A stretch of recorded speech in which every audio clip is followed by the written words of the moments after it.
My name is Jordan McLeod. Thank you for tuning in to my YouTube channel. I want to share one key that helps me when I'm sharing my faith.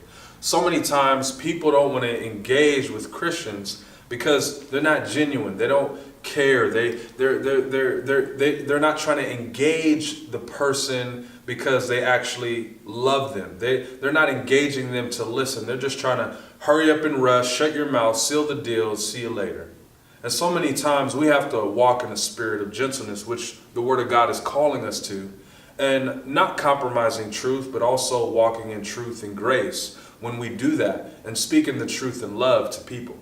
So many times walls are automatically up where we can't even get to the gospel because they're closed off. They don't want to talk to you because the walls are up. See you later, deuces. So many times this key for me helps me to engage people when I'm sharing my faith, and I want to share that one key with you. Now, there's so many tools out there. There's so many evangelism, different methods of evangelism, and I don't believe there is this particular way. I believe there's different ways to share the gospel. The message doesn't change, but we can use different methods of how we go about it. Not everybody is a robot, so sharing this with somebody is not going to be an automatic thing because everybody's different. Everybody has different personalities and wavelengths and engaging people. Some people may be timid. Some people may be mad or upset and don't want to talk to you. But I want to give you this key just in case you can have it in your tool belt, where you can use it, where you can be like Batman and take some of your tools out of your gadget belt. So bear with me as I share with you this one key. Now, before I start, I want to share with you triangle evangelism. Now, triangle is not a biblical term at all. I use triangle evangelism so you can have it in your mind, so you can actually see something in your mind of how you can remember and share it. Now, don't label me a heretic because I'm sharing triangle. Oh my gosh, he said triangle. It's not a biblical reality. Oh my goodness. No. Let's do it. Let's jump in.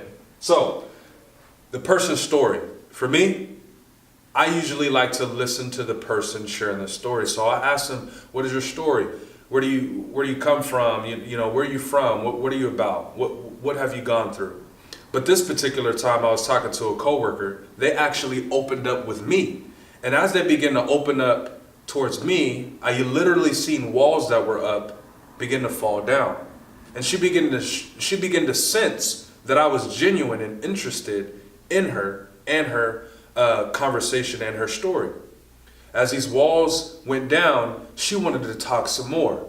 We've forgotten about a spirit of gentleness when engaging people to get to that point of sharing the truth, sharing the gospel.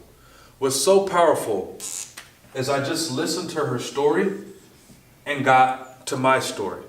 I shared with her my reality as a human being, my reality as a man, and how God has changed my life. And people's story is going to impact people's lives and open up some doors in people's minds and hearts. But ultimately, it is God's story that we need to address and share. And so I got to the point where I'm listening to her story, sharing my story and my testimony of who I was before Christ and coming to Christ. And then also his story, sharing his story. Get it? His story. So I got to the point to share the gospel with her. In 1 Corinthians chapter 15, verse 1 through 3, we see what the gospel is. So I share with her the gospel with her. And so as we were talking to her, listening to her story, telling my story, and sharing his story, the gospel, I realized that this one key has helped me in engaging people. Now, this isn't a system or a program. This is just something that can be in your tool belt that you can use authentically when sharing the gospel with other people. I pray that this has impacted you, and I hope, if it has, I hope you share with other people. This is my YouTube channel. Thank you for tuning in. I'll see you next time.